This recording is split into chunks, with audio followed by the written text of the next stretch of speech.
Hi everyone, welcome back to my YouTube channel. और आज इस वीडियो में हम देखने वाले हैं कि कैसे हम ऑटो स्केलिंग ग्रुप्स कॉन्फ़िगर कर सकते हैं Amazon वेब सर्विसेज के ऊपर।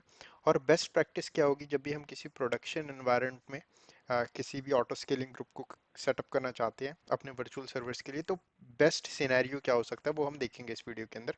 तो इससे आपको काइंड ऑफ आइडिया हो जाएगा, अगर आपके पास कोई वर्चुअल सर्वर है और उस सर्वर को आपने किसी ऑटो स्केलिंग ग्रुप का पार्ट बनाना है, तो क्या क्या चीज़ें आपको चाहिए होंगी वो सब कुछ हमको पता लग जाएंगी इस वीडियो के बाद। तो यहाँ पे मैंने सिनेरियो लिया। तो यहाँ पे मेरे पास ऑलरेडी एक वेब सर्वर है जो कि EC2 के ऊपर रन कर रहा है, और वो वेब सर्वर जो है वो लिनक्स बेस्ड है। तो इसके ऊपर एक वेबसाइट रन हो रही है, तो जब भी हम इस वेबसाइट पे जाते हैं तो हमको एक डिफ़ॉल्ट पेज मिल जाता है, जो कि मैंने सिंपल एक लाइन का पेज क्रिएट किया हुआ है। तो हम क्या करेंगे, इस सर्वर को हम एज्यूम कर लेंगे कि प्रोडक्शन एनवायरनमेंट के अंदर हमारे इस सर्वर के ऊपर बहुत ज़्यादा ट्रैफिक आने वाला है फ्यूचर में।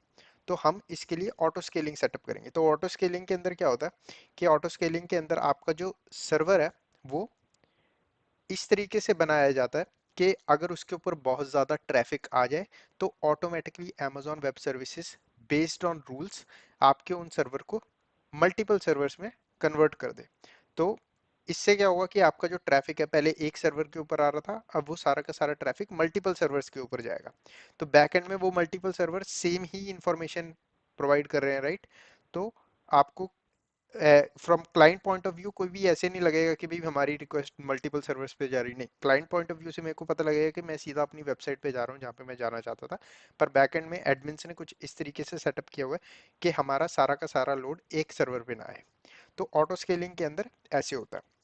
तो यहाँ पे हम क्या करेंगे, हमारा ये जो वर्चुअल सर्वर है, इस वर्चुअल सर्वर की एक कस्टम इमेज बनाएंगे। तो ये कस्टम इमेज है। कस्टम इमेज क्या होती है कि हम जो ये वाला वर्चुअल सर्वर जब हमने एक बार कॉन्फ़िगर कर लिया पूरा का पूरा, उसके बाद इस सर्वर की ये हम एक पूरी की पूरी इमेज क्रिएट कर देंगे। तो उस इमेज को यूज करके अगर मैं फ्यूचर में कोई भी एक नया सर्वर क्रिएट करता हूँ, तो उस सर्वर के अंदर वो सारी इंफॉर्मेशन होगी जो इसके अंदर है, क्योंकि हमने इसकी इमेज बनाई हुई है। तो हम उस इमेज का यूज करके ऑटो स्केलिंग ग्रुप क्रिएट करेंगे। तो हमको इमेज यूज करने की जरूरत इसलिए है क्योंकि हम ऑटो स्केलिंग ग्रुप के अंदर जब भी हम डिफाइन करेंगे तो हम बेसिकली बोलेंगे भाई इस इमेज को यूज करके हमारे जो रिसोर्सेज हैं वो डिप्लॉय करना फ्यूचर में। और उसके बाद हमारा आ जाता है मैट्रिक, तो कि किस बेस पे किस चीज़ को देख के हमारे जो है ऑटो स्केलिंग ग्रुप काम करे। तो हमारे पास नेटवर्क को देख के, जैसे कि अगर नेटवर्क ट्रैफिक बहुत ज़्यादा हो जाए तो उसके बेस पे हम नए सर्वर्स को डिप्लॉय करवा सकते हैं ऑटोमेटिकली। अगर हमारा CPU जो है परसेंटेज बढ़ जाए हमारे सर्वर पे, हम उसके बेस पे ये चीज़ कर सकते हैं। तो ये समझते हैं हम इसको प्रॉपरली प्रैक्टिकली। तो यहाँ पे मैं अपने Amazon वेब सर्विसेज पे आ गया हूँ। तो यहाँ पे अगर आपको नहीं पता यहाँ पे कैसे लॉगिन करना है, तो यहाँ पे सिंपल आपको नए टैब में जाना है और सर्च कर लेना है Amazon वेब सर्विसेज। और उसके बाद पहला लिंक ही यहाँ पे मिल जाएगा हमको, और यहाँ पे मेरे को टॉप राइट पे ऑप्शन मिल जाएगा साइन इन टू कंसोल। तो जैसे ही उस पर क्लिक करूंगा तो मेरे को ये लॉग इन के लिए मांगेगा। मैं ऑलरेडी लॉग्ड इन हूँ तो इसने मेरे को पूछा नहीं, बट आपकी सिनेरियो में अगर आप लॉग्ड इन नहीं हो तो आपको ये पूछेगा। ओके, तो आई एम अज्यूमिंग आप लॉग इन कर चुके हो। तो यहाँ पे हम सर्विस सर्च करेंगे EC2, और यहाँ पे मैं लेफ्ट साइड में इंस्टेंसेस पे क्लिक करता हूँ, और मेरे पास ऑलरेडी एक सर्वर जो है वो मैंने सेटअप किया हुआ है। लिनक्स बेस्ड सर्वर है जिसके ऊपर हमारा जो है वेब सर्वर रन हो रहा है। तो इंस्टेंस कैसे क्रिएट करते हैं, ये एक डिफरेंट वीडियो थी, उसके ऊपर मैंने वीडियो बनाई हुई है। इंस्टेंस कैसे क्रिएट करते हैं, क्या क्या चीज़ें आपको चाहिए होती हैं, तो आप वो देख सकते हैं। इस वीडियो का मेन फोकस है सिर्फ ऑटो स्केलिंग ग्रुप्स पे।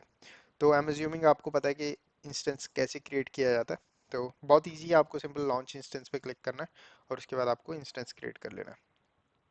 ओके, तो यहाँ पे हमारा ये जो इंस्टेंस है ये ऑलरेडी क्रिएटेड है।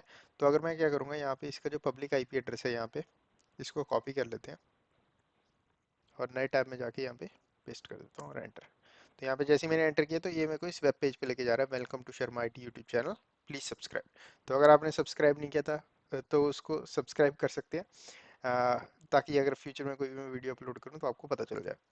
तो यहाँ पे ये हमारा वेब पेज है। अब हम क्या कर रहे हैं, हमारा जो सारा का सारा ट्रैफिक इस वक्त इसी वेब सर्वर पे आ रहा है। अब टेक एन एग्जांपल कि आपका ये जो वेब सर्वर है हॉलीडेज के टाइम इसके ऊपर बहुत ज़्यादा ट्रैफिक आता है, ठीक है। और आपका जब हॉलीडेज ख़त्म हो जाते हैं तो इसके ऊपर से ट्रैफिक कम हो जाता है।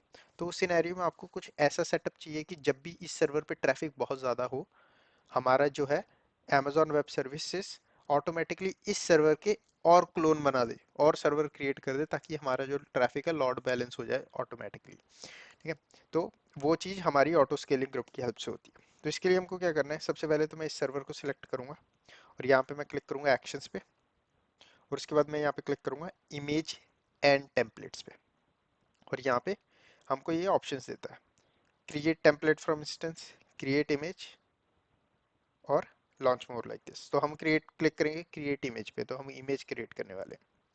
तो यहाँ पे ये पूछेगा इमेज का नाम क्या रखना है, तो यहाँ पे इमेज का नाम रख देता हूँ मैं वेब सर्वर डैश IMG, और यहाँ पे इमेज की डिस्क्रिप्शन दे सकते हो।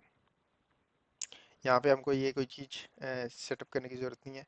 यहाँ पे हम स्टोरेज टाइप बता सकते हैं, तो यहाँ पे आपको सब कुछ डिफ़ॉल्ट छोड़ देना जो कि एज इट इज़ है, क्योंकि हम सारी सेम इन्फॉर्मेशन डालेंगे जो कि हमारी करंट सिस्टम पे रन हो रही है। ओके, तो उसके बाद यहाँ पे क्लिक कर दूंगा क्रिएट इमेज पे मैं सिंपल, तो हमारी इमेज जो है वो क्रिएट हो चुकी है। तो अगर मैं इस पे क्लिक करूँ यहाँ पे, और यहाँ पे अगर मैं सेम सेम टैब पे भी लेके जाऊँ, अगर फॉर एग्जांपल लेफ्ट साइड पे स्क्रॉल डाउन करूँगा तो यहाँ पे हमको इमेजेस का सेक्शन आता है। तो अगर मैं AMIs पे क्लिक करूँ तो यहाँ पे हमारी जो इमेज है हमने क्रिएट की थी वो यहाँ पे दिख चुकी है। अब इस इमेज का यूज़ करेंगे, तो अगर मैं इस इमेज को यूज़ करके कोई भी सर्वर बनाता हूँ तो उस सर्वर पे ये वाला जो पेज है, ये वाला वेब सर्विसेज है, वो ऑटोमेटिकली मेरे को इंस्टॉल्ड मिलेंगी। ठीक है, तो हम क्या करेंगे, अब लेफ्ट साइड में स्क्रॉल डाउन करेंगे और लास्ट में हमको ऑप्शन मिलता है ऑटो स्केलिंग का, तो यहाँ पे हमको क्लिक करना है ऑटो स्केलिंग ग्रुप्स पे, और यहाँ पे मैं क्लिक करूंगा क्रिएट ऑटो स्केलिंग ग्रुप। यहाँ पे आप पढ़ भी सकते हो ऑटो स्केलिंग ग्रुप कैसे काम करता है, अगर आपको और इन्फॉर्मेशन चाहिए तो यहाँ पे इन्होंने सारा डिफाइन किया हुआ है। बट यहाँ पे सिंपल मैं क्लिक कर देता हूँ क्रिएट ऑटो स्केलिंग ग्रुप, और यहाँ पे पूछेगा भाई ग्रुप का नाम क्या रखना चाहते हो, तो स्केल नाम कुछ भी रख सकते हो आप अकॉर्डिंगली, स्केल डैश GRP रख देते हैं। स्क्रॉल डाउन करते हैं, अब ये पूछेगा भाई लॉन्च टेम्पलेट कैसा होना चाहिए, तो यहाँ पे हमारे पास कोई भी लॉन्च टेम्पलेट नहीं है, तो हम एक नया लॉन्च टेम्पलेट क्रिएट करेंगे। तो यहाँ पे क्लिक करता हूँ क्रिएट अ लॉन्च टेम्पलेट। तो लॉन्च टेम्पलेट बेसिकली क्या होता है, जहाँ पे हम डिफाइन करते हैं कि भाई हमारी जो मशीन है किस सेटिंग्स को लेके बनाई जाए, तो वो बेसिकली लॉन्च टेम्पलेट होता है। तो टेम्पलेट डैश 1 नाम रख देते हैं इसका सिंपल। उसके बाद अगर मैं स्क्रॉल डाउन करूंगा तो यहाँ पे मेरे को पूछेगा भाई किस ऑपरेटिंग सिस्टम को यूज़ करना है इस टेम्पलेट के अंदर, तो यहाँ पे आपको आ जाती है माई AMI का ऑप्शन, जो कि मैंने खुद बनाई हुई है। तो यहाँ पे हमारा जो web server dash IMG create की थी हमने, तो मेरे पास वही अवेलेबल है, तो इसने से वही दिखाई। अगर आपके पास मल्टीपल है तो आप मल्टीपल्स में से कोई एक चूज़ कर सकते हो। ठीक है, तो यहाँ पे हमको क्विक स्टार्ट का भी ऑप्शन मिलता है। तो अगर आप फॉर एग्जांपल अमेजोन ने जो ऑलरेडी कस्टम बिल्ड इमेज रखी हुई, नॉट कस्टम बिल्ड, अमेजोन ने अपनी जो इमेजेस रखी हुई हैं उनको भी यूज़ करके आप बना सकते हो ये लॉन्च टेम्पलेट। पर यहाँ पे हम अपना जो इमेज है उसको यूज़ करने वाले हैं। यहाँ पे स्क्रॉल डाउन करते हैं, उसके बाद ये पूछेगा इंस्टेंस टाइप, तो यहाँ पे आप इंस्टेंस कैसा रखना चाहते हो अपने लॉन्च का। तो इंस्टेंस टाइप के अंदर आप बताते हो कि भी आपके जितने भी सर्वर्स होंगे जब भी वो लॉन्च होंगे तो किस किस रिसोर्स को लेके लॉन्च किए जाएंगे, क्या उनकी फिजिकल रिसोर्सेज होंगे। तो यहाँ पे आप डिफाइन कर सकते हो अगर आप चाहते हो तो यहाँ पे, या फिर अगर चाहते ये चीज़ इंक्लूड ना हो लॉन्च टेम्पलेट में, वो भी आप कर सकते हो। आई वुड रिकमेंड कि आप इसको चूज़ कर लें। उसके बाद की पेयर कौन सा यूज़ किया जाए, तो आपके पास यहाँ पे की पेयर होनी चाहिए।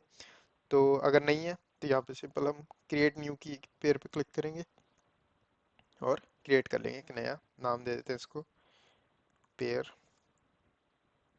1,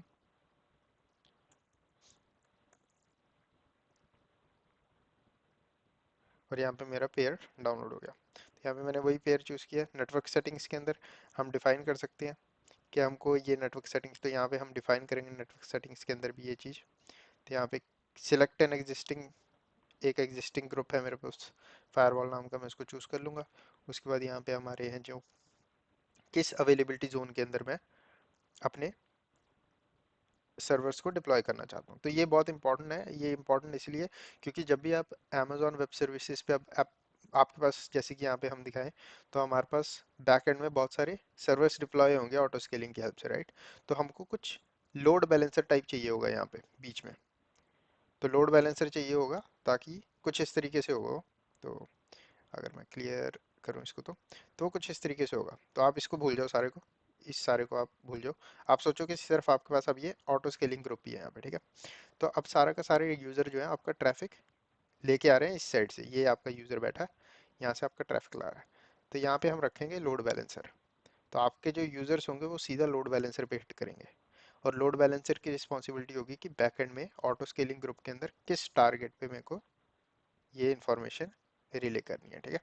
तो वो रियल सिनेरियो होगा आपका। तो लोड बैलेंसर कैसे सेट करते हैं वो उसके लिए भी एक सेपरेट वीडियो बनाई हुई है। सेम स्टेप्स होंगे, बस टारगेट के अंदर हम ऑटो स्केलिंग ग्रुप यूज करेंगे। ओके, तो यहाँ पे हम स्क्रॉल डाउन करेंगे, उसके बाद हम यहाँ पे डिफाइन कर सकते हैं वॉल्यूम। तो यहाँ पे कुछ भी डिफाइन नहीं करूंगा, ये बाय डिफॉल्ट इसने टेम्पलेट से उठाई है, वो वाली रहने देंगे हम, क्योंकि ये वाली सेम टेम्पलेट के अंदर हमने डिफाइन की हुई थी भी 8 GB की जो है हमारी इमेज की वॉल्यूम होनी चाहिए रूट, ठीक है। तो यहाँ पे आप एक्स्ट्रा वॉल्यूम्स अगर ऐड करना चाहते हो, अगर आप चाहते हो कि भी आपके जो नए सर्वर्स डिप्लॉय हो उन पे एक साथ में एक नई वॉल्यूम हो, तो आप यहाँ से इस टेम्पलेट के अंदर डिफाइन कर सकते हो। उसके बाद हम रिसोर्स टैग्स यूज़ कर सकते हैं, बिलिंग वगैरह के लिए होते हैं, एंड दैट्स इट। उसके बाद हमको यहाँ पे लेफ्ट साइड पे क्लिक करना है, क्रिएट, राइट साइड पे क्लिक करना है, क्रिएट लॉन्च टेम्पलेट। तो यहाँ पे हमारा टेम्पलेट जो है अब क्रिएट हो चुका है। तो यहाँ पे मैं जाऊँगा दूसरी साइड दोबारा अपने पेज पे, और यहाँ पे मैं इसको रिफ्रेश कर लेता हूँ एक बार, ये इसको दबाऊंगा मैं, और यहाँ पे हमारा लॉन्च टेम्पलेट 1 आ गया। तो टेम्पलेट बेसिकली क्या कर रहा था, टेम्पलेट का काम है, टेम्पलेट के अंदर हम सेटिंग्स बता रहे थे कि हमारा जो ऑटो स्केलिंग ग्रुप है ये सारी सेटिंग्स यूज़ करके हमारी मशीन्स को क्रिएट करे। तो टेम्पलेट का बेसिकली ये काम है। उसके बाद क्लिक करेंगे नेक्स्ट पे। उसके बाद यहाँ पे ये मेरे को सेम इन्फॉर्मेशन पूछ रहा है, भाई आप किस वर्चुअल प्राइवेट नेटवर्क के अंदर इसको डिप्लॉय करना चाहते हो, किस अवेलेबिलिटी सबनेट के अंदर आप इसको डिप्लॉय करना चाहते हो। तो ये चीज़ हमने ऑलरेडी टेम्पलेट के अंदर डिफाइन कर दी, तो यहाँ पे मैं कुछ भी चूज़ नहीं करूँगा। क्लिक करता हूँ नेक्स्ट पे, और यहाँ पे ये मांग रहा है मेरे को तो ओके, तो यहाँ पे सिंपल इसको चूज़ कर लेते हैं हम फिर, क्लिक कर देते हैं नेक्स्ट पे। उसके बाद यहाँ पे पूछेगा भाई लोड बैलेंसर के ऊपर किसी को अटैच करना चाहते हो इसको कि नहीं। तो यहाँ पे मैं आपको रिकमेंड क्या करूँगा सबसे पहले, कि यहाँ पे हम एक लोड बैलेंसर क्रिएट करें। तो यहाँ पे क्या करता हूँ, मैं एक लोड बैलेंसर क्रिएट करके दिखा देता हूँ आपको जल्दी से। तो यहाँ पे लेफ्ट साइड में जाते हैं, लोड बैलेंसर्स में जाते हैं, और क्रिएट कर लेते हैं एक लोड बैलेंसर। तो application based load balancer create करूँगा मैं, इसका नाम देते हैं balance simple. Internet facing load balancer होगा IPv4। इंटरनेट फेसिंग इसलिए क्योंकि हमारे इंटरनेट से ट्रैफिक को रिसीव करेगा ये सारा का सारा। उसके बाद किस नेटवर्क के अंदर किस जोन को सपोर्ट करे, तो यहाँ पे हमारा जोन जो है ये होगा, ये वाला इसलिए क्योंकि हमारे जो सर्वर्स हैं वो भी इसी जोन के अंदर होने वाले हैं। उसके बाद हमारा सिक्योरिटी ग्रुप हम डिफाइन करते हैं, सिक्योरिटी ग्रुप में फायरवॉल वाला यूज़ करूँगा, डिफ़ॉल्ट वाला नहीं। उसके बाद यहाँ पे रूल्स, रूल्स हमारा सिंपल ये है कि HTTP पे जितना भी ट्रैफिक होगा बैकएंड में हमारा किधर जाना चाहिए, ठीक है। तो यहाँ पे एक नया टारगेट ग्रुप क्रिएट करता हूँ मैं। तो इंस्टेंस बेस्ड टारगेट ग्रुप होगा, तो इसको स्क्रॉल डाउन करते हैं, IPv4। ये सारी सेटिंग्स डिफ़ॉल्ट छोड़नी है हमको, कुछ भी चेंजेस नहीं करना है। और नेक्स्ट, ग्रुप का नाम जरूर रखना है, टारगेट डैश GRP।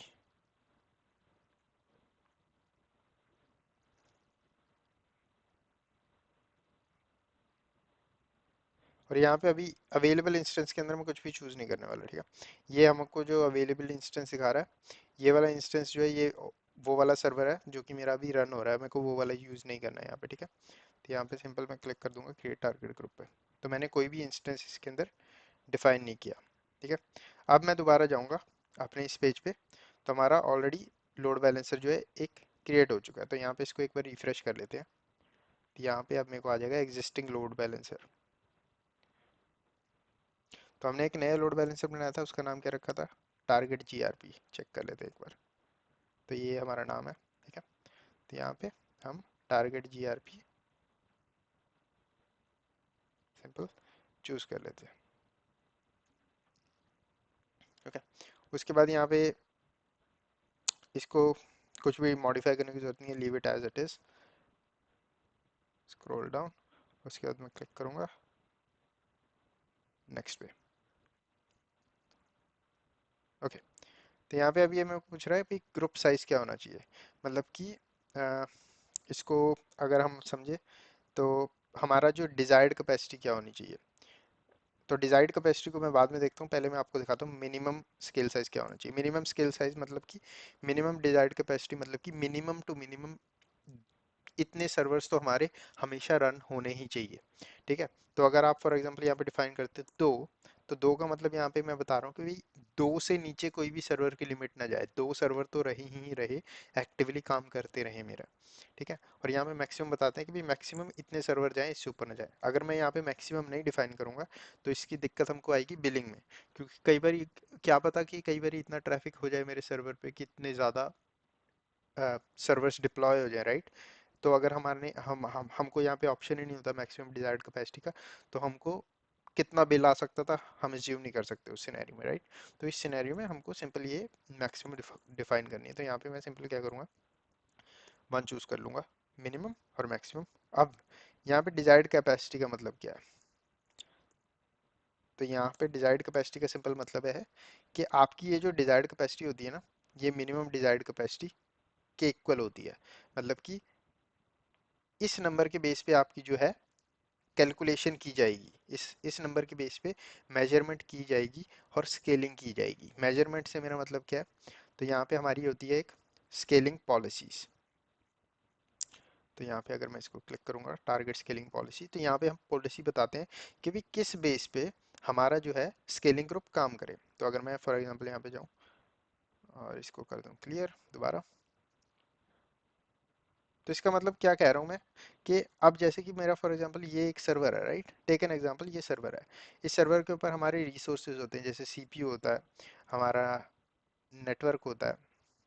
ठीक है, उसके बाद हमारा इसके ऊपर मेमोरी होती है, रैम होती है, राइट। तो हम किस चीज़ के बेस पे मैट्रिक को डिसाइड करें, कि अगर फॉर एग्जांपल मैं रूल कुछ ऐसा बना सकता हूँ, अगर मेरे इस सर्वर के ऊपर सीपीयू की परसेंटेज 50% से ऊपर चली जाती है या 50% चली जाती है 10 मिनट के लिए, तो एक नया सर्वर डिप्लॉय कर दो।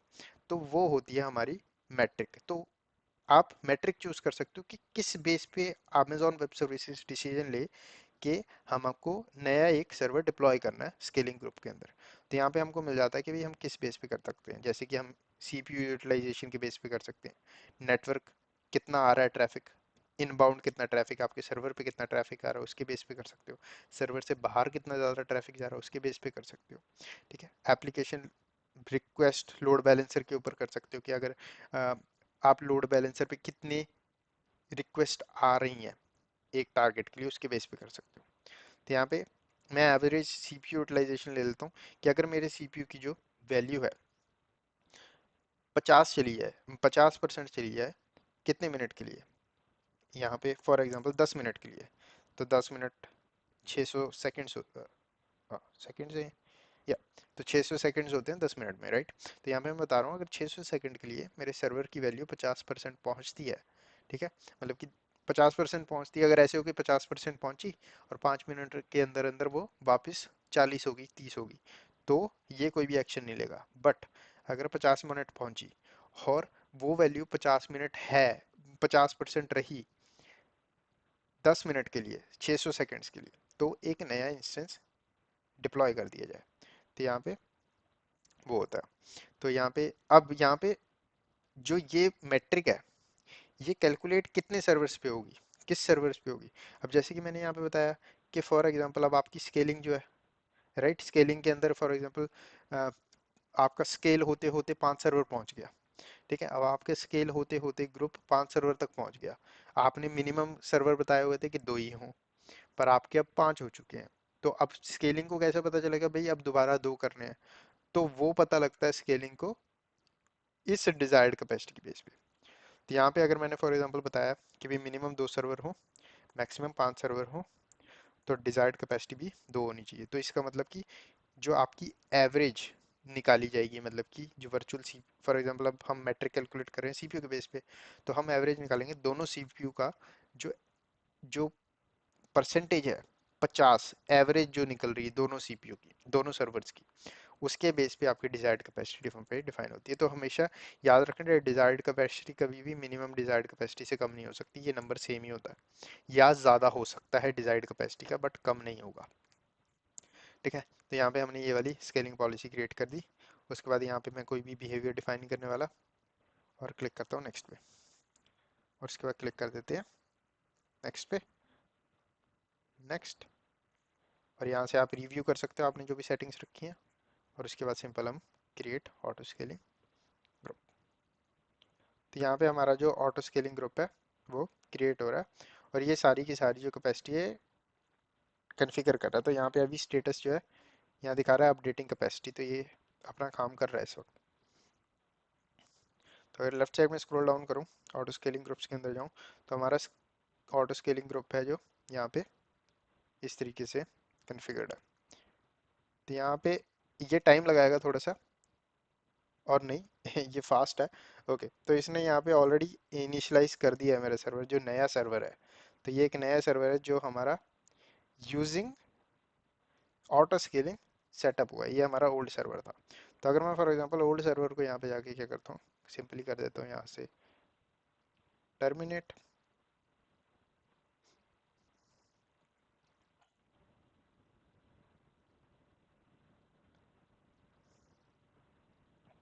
और ये अभी भी इनिशियलाइज हो रहा है, तो वेट कर लेते हैं इसके इनिशियलाइजेशन की कंप्लीट होने का। और यहाँ पे वो टर्मिनेट हो चुका, तो अगर मैं इसको रिफ्रेश करूंगा तो मेरे को कोई भी रिजल्ट नहीं आने वाला।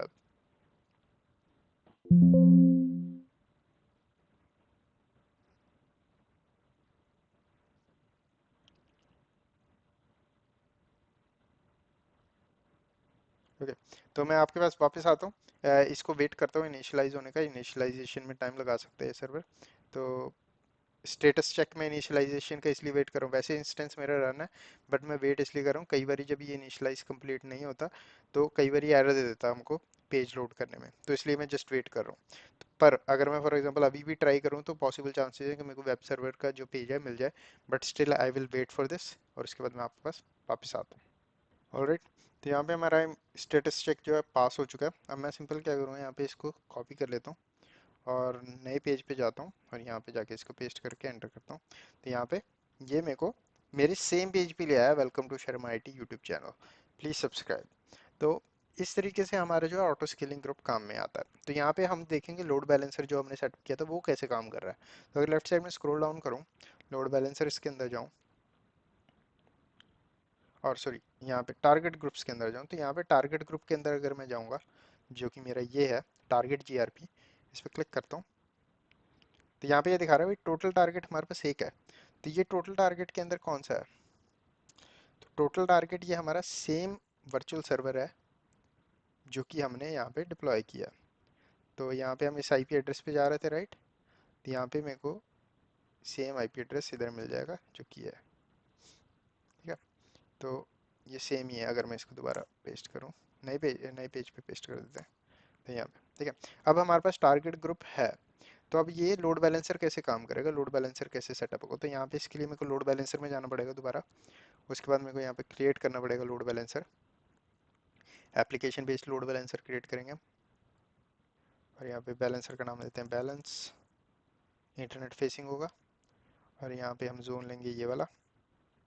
इसके अंदर क्योंकि मेरा सर्वर है और मैं चाहता हूँ कि इसी के अंदर हमारा जो है सारे सर्वर्स ऑब्वियसली डिप्लॉय होने वाले हैं इसी अवेलेबिलिटी जोन के अंदर, तो लोड बैलेंसर भी इसी के अंदर मैप करवाऊंगा। उसके बाद यहाँ पे GRP के अंदर में फायरवॉल कर देते हैं मंथ, और उसके बाद टारगेट ग्रुप पूछ रहा है ये कौन सा, तो टारगेट ग्रुप हमारा टारगेट GRP है, ठीक है। उसके बाद स्क्रॉल डाउन और क्रिएट लोड बैलेंसर। तो यहाँ पे 2 सबनेट मांग रहा है ये, वेट करते हैं इसका। तो स्क्रॉल डाउन, और हमारा लोड बैलेंसर कंप्लीट हो चुका है इस तरीके से, ठीक है। तो अब ये प्रोविजन हो रहा है। अब इस टाइम हम क्या करेंगे, अब हमारा इस टाइम जो सर्वर है हम इसके ऊपर डायरेक्ट रिक्वेस्ट नहीं भेजेंगे, हम रिक्वेस्ट भेजेंगे अपने लोड बैलेंसर के DNS नेम पे। तो अभी ये प्रोविजन हो रहा है, तो प्रोविजन कंप्लीट हो जाएगा। उसके बाद जब भी मैं इसके ऊपर रिक्वेस्ट भेजूंगा तो बैक एंड में वो सारी की सारी रिक्वेस्ट ऑटोमेटिकली इसके ऊपर रीडायरेक्ट हो जाएगी। तो इस वक्त काम नहीं करेगा क्योंकि वो प्रोविजनिंग स्टेट में है जहाँ पे। तो यहाँ पे मेरा लोड बैलेंसर जो है जो कि डिप्लॉय हो चुका है, जैसे कि आप यहाँ पे देख सकते हो एक्टिव स्टेट है इसकी। तो अगर मैं अब इसके डीएनएस नेम को कॉपी करता हूँ और नए पेज पे जाता हूँ और यहाँ पे कर देता हूँ पेस्ट, तो यहाँ पे ये मेरे को सेम पेज पे लेके जा रहा है जहाँ पे मेरे को मेरे वेब सर्वर्स लेके जा रहे थे। तो इस तरीके से आपका लोड बैलेंसर काम करता है। अब इस वक्त हमारा सिनेरियो प्रोडक्शन में कैसा होगा, तो प्रोडक्शन में सिनेरियो कुछ इस तरीके से काम कर रहा है। तो सिनेरियो हमारा कुछ ऐसा है कि हमारा लोड ऑटो स्केलिंग ग्रुप है बैकएंड में, राइट। अब इसके अंदर कितने भी सर्वर हो सकते हैं, कोई फर्क नहीं पड़ता, चाहे 10 हो, 50 हो, 100 हो, कोई फर्क नहीं पड़ता, क्योंकि हमारी रिक्वेस्ट जो है इंडिविजुअल सर्वर्स पे डायरेक्ट नहीं जा रही, हमारे बीच में लोड बैलेंसर है। तो जो क्लाइंट है, क्लाइंट को सिर्फ लोड बैलेंसर के एड्रेस पे कनेक्ट करना है। लोड बैलेंसर का काम है कि पीछे वो किस सर्वर पे रिक्वेस्ट भेजता है, उसका पीछे वो पीछे किस सर्वर पे रिक्वेस्ट भेज रहा हो, बेसिकली ऑटो स्केलिंग ग्रुप पे भेज दे रहा है रिक्वेस्ट, जिसके अंदर आपके टारगेट्स जो हैं ये सारे अवेलेबल हैं। तो इस तरीके से आपका लोड बैलेंसर काम कर रहा है। तो ये काइंड ऑफ ऐसे नहीं है कि आप प्रोडक्शन में अगर बात करो तो प्रोडक्शन में आप इन तीनों सर्विसेज का इकट्ठे यूज करते हो, लोड बैलेंसिंग सर्विस का, ऑटो स्केलिंग ग्रुप सर्विसेज का और EC2 का बेसिकली। तभी हमको जो load balancers, auto scaling group EC2 के अंदर ही मिलते हैं, इस सर्विस के डैशबोर्ड के अंदर ही मिलते हैं, क्योंकि आप इसको अलग अलग यूज़ नहीं करने वाले, आप एक साथ यूज़ करने वाले हो। तो इस वीडियो के अंदर हमने देखा कि कैसे हम with the help of load balancer and with the help of auto scaling group हम अपने एनवायरनमेंट को ऑटो स्केलिंग के लिए सेटअप कर सकते हैं और हम अपने वर्कलोड को ऑटोमेटिकली मैनेज कर सकते हैं। तो इस वीडियो के अंदर बस इतना ही। वीडियो को लाइक करना ना भूलें, चैनल को सब्सक्राइब करें। मैं मिलता हूँ आपको नेक्स्ट वीडियो में।